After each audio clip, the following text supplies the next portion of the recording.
Gospod z vami. Iz svetega evangelija po Janesu. Prvi dan tedna je prišla Marija Magdalena na vsezgodaj še v temi grobu in je videla, da je kamen odstranjen od groba. Tedaj je svetla in prišla k Simonu Petru in k drugemu učencu, ki ga je imel Jezus rad, ter jima rekla: Gospoda so vzeli iz groba in ne vemo, kam so ga položili. Peter in oni drugi učenec pa sta šla ven in se odpravila k grobu. Skupaj sta tekla, vendar je drugi učenec Petra prehitel in prvi prišel v grobu. Sklonil se je in videl povoje, ki so ležali tam, vendar ni vstopil. Tedaj je prišel tudi Simon Peter, ki je šel za njim in stopil v grob. Videl je povoje, ki so ležali tam, in prtič, ki je bil na Jezusovi glavi, a ne o povojih, temveč posebej zvit na drugem kraju. Tedaj je vstopil tudi oni drugi učenec, ki je prvi prišel v grobu in videl je in veroval. Nista še namreč razumela pisma, da mora Gospod vstati od mrtvih. To je Kristusov evangelij.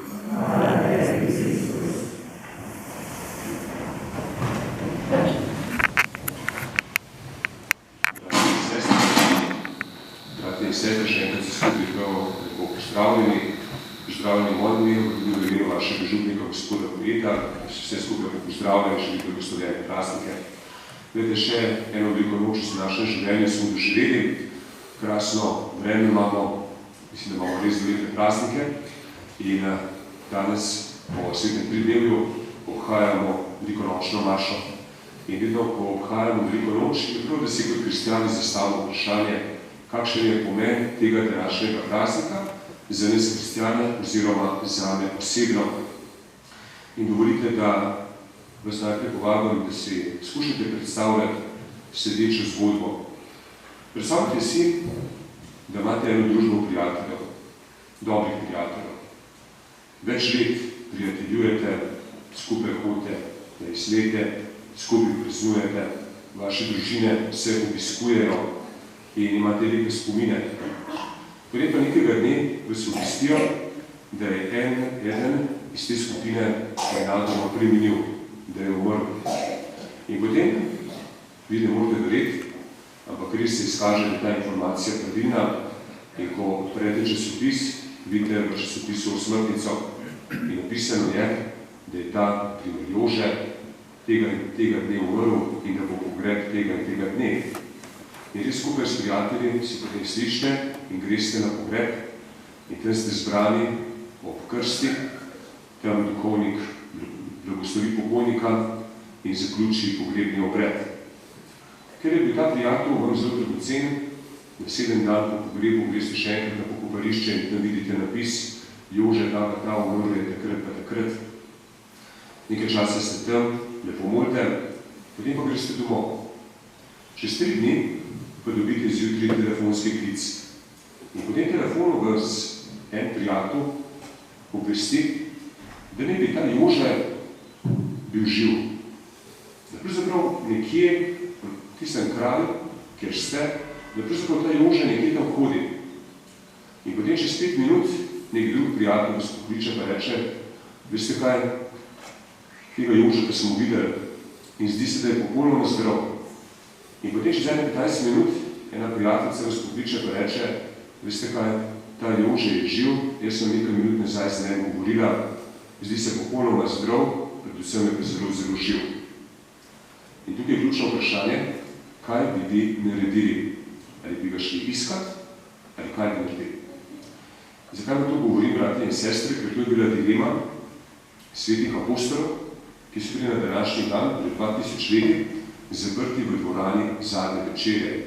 Tisti, ki ste že gledali Roma, Sveto deželo, se lahko znate predstavljati, ki v starem mestu je ta zgradba. Tam so bili apostoli zbrani v dvorani zadnje večerje, bili so prestrašeni, njihovega učitelja Jezusa Kristusa, prijatelja, so umorili. Bili so zaklenjeni v tisti dvorani zato, ker so se bali, da bodo prišli vojaki, danes bi rekli policija, in da jih bodo aretirali in da jih bodo tudi njih pokončali, tako kot so pokončali njihovega učitelja Jezusa.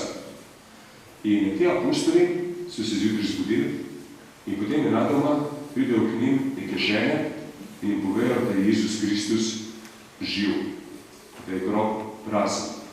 In potem čez nekaj časa Marija Magdalena pride, o tem smo zdaj poslušali v Evangeliju, ko pravi, da je videla starega Kristusa, videla ga je kot vrtnarja, videla ga je tam, kako je poklical po imenu. In kaj se zgodi pri teh apostolih?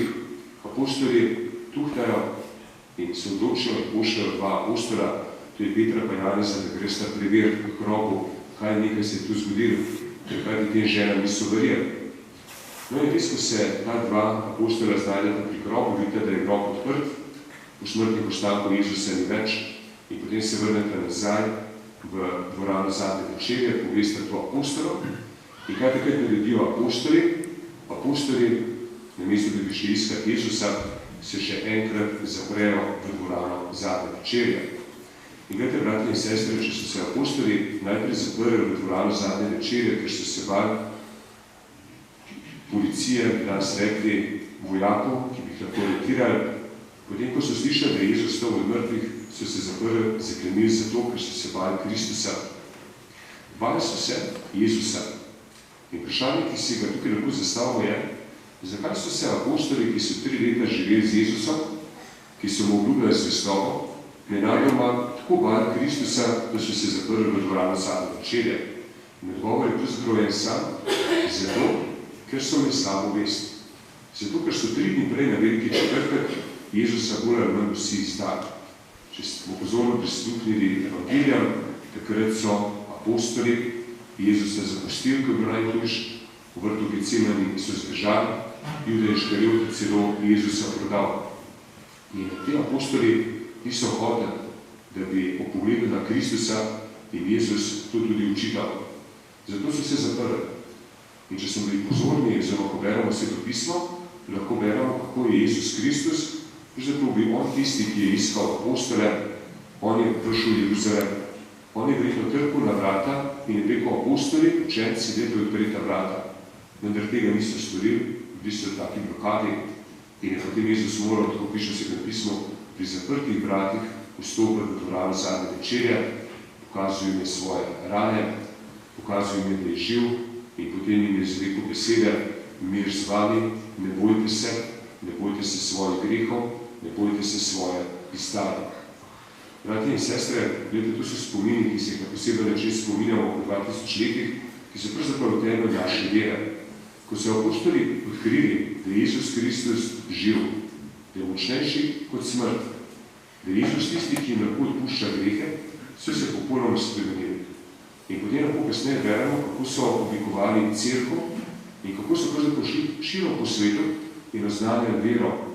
In vsi po vrsti so trpeli in umrli, razen evangelista Janeza, so vsi umrli nasilne smrti. Niso se več bali smrti. In vprašanje seveda, ki se ga tukaj lahko še zastavimo na današnji praznik je, kaj nekaj se je zgodilo v teh apostolih, da so iz teh prestrašenih Jezusovih učencev nenadoma postali super pogumni kristjani, Jezusovi pričevalci. In gledajte, če hočemo dobiti odgovor na to vprašanje, se treba spomniti še na enega zelo pomembnega svetnika naše vere, to je apostola Pavla. Ne vem, če je v tej cerkvi, ki je njegova podoba. Vsako leto 29. junija obhajamo praznik svetih apostolov Petra in Pavla. Ta Pavel je bil iz zelo bogate judovske družine, bil je nekoliko mlajši kot Jezus, izobraževal se v najboljših tedanjih šolah, bil je rimski državljan in doma je bil iz mesta Tarzis v današnji Siriji. In ko je prišel v Jeruzalem, je slišal za Jezusa in za njegove učence. In bil je velik njihov nasprotnik. Tisti, ki poznate njegovo življenjsko zgodbo, veste, da je bil apostol Pavel, smrtni sovražnik kristjan. In da jih je pravzaprav lovil in jih aretiral in hodil jih uničiti. Skupaj s svojimi prijatelji se nekega dne odpravil v Damask, da bi tam aretiral eno skupnost kristjanov, vendar na tej poti se mu Jezus Kristus prikazal in potem se je začel 3 leta dolgo spropadanje pri apostolu Pavlu. In apostol Pavel, veste, je bil en mož, ki je izhajal v načinu razmišljanja iz grške filozofije in zastavil si je vprašanje, ki se ga vsak izmed nas zastavlja, namreč, kako naj živim, da bo moje življenje čim bolj srečno. In stari Grki so učili, da če hočeš živeti srečno življenje, moraš uresničiti svoje talente. Če si športnik, da si dober v športu, če si dober kuhar, da dobro kuhaš, če si dober kmet, da dobro kmetuješ, če si dober pisatelj, da dobro pišeš. In stari Grki so govorili, tudi apostol Pavel, da če hočeš te talente uresničiti, moraš živeti krepostno življenje.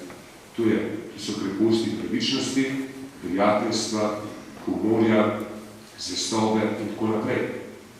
Vendar apostol Pavel je rekel, da vsa ta grška filozofija, vse to razmišljanje je prazno in to zato, ker ne odgovori na 3 vprašanja. Zakaj moram trpeti na tem svetu?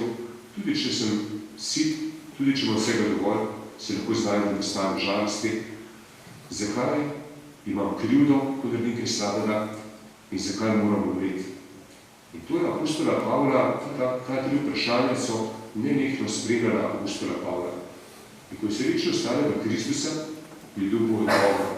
Rekel je, Jezus Kristus je tisti, ki je premagal smrt, ki nam je povedal, da to življenje nekaj 10 let na tem svetu, to je pravzaprav samo privid. Naše pravo življenje se začne v večnosti, zato se ne bojimo smrti, ampak pogumno dobro živimo in se pripravljamo na najpomembnejši dogodek življenja, to je prehod v večnost. Potem je apostol Pavel dejal, Jezus Kristus je tisti, ki nam je povedal, da če trpimo na tem svetu, je pomembna stvar, da ne trpimo sami, ampak da trpljenje delujemo v Kristu, Bogu, da prosimo Boga, da to trpljenje usmisli. In tretja stvar, če čutimo krivdo, če smo kdaj v življenju polomili, če smo kdaj naredili kakšne napačne odločitve, koga prizadeli samega sebe, potem si to odpustimo skupaj z Bogom, prosimo Boga, prosimo Kristusa, da nas ustravi, da nam nakloni odpuščanje. Zato, bratje in sestre, na današnji praznik velike noči, ko obhajamo spomin vstajenja Jezusa Kristusa od mrtvih, se spominjamo pravzaprav vseh teh skrivnosti naše vere in pa tudi našega življenja. Ne bodo to torej ti letošnji prazniki, še ena lepa priložnost, da se ustavimo v svojem življenju, premislimo, kako živimo, kam gremo v življenju, kakšne cilje imamo, predvsem pa je zelo pomembna stvar, da odgovorimo na vprašanje, s kom bomo svoje življenje prehodili. In kristjani so povabili, da svoje življenje vedno prepletamo skupaj s Kristusom. Jezus Kristus je tisti, ki nas je ustvaril, na katerega se lahko vidno zanesemo v življenju in kateremu se bodo iztekle življenjske zgodbe vsakega izmed nas. In nas torej na tej poti naše vere spremlja Božji poslov. Amen.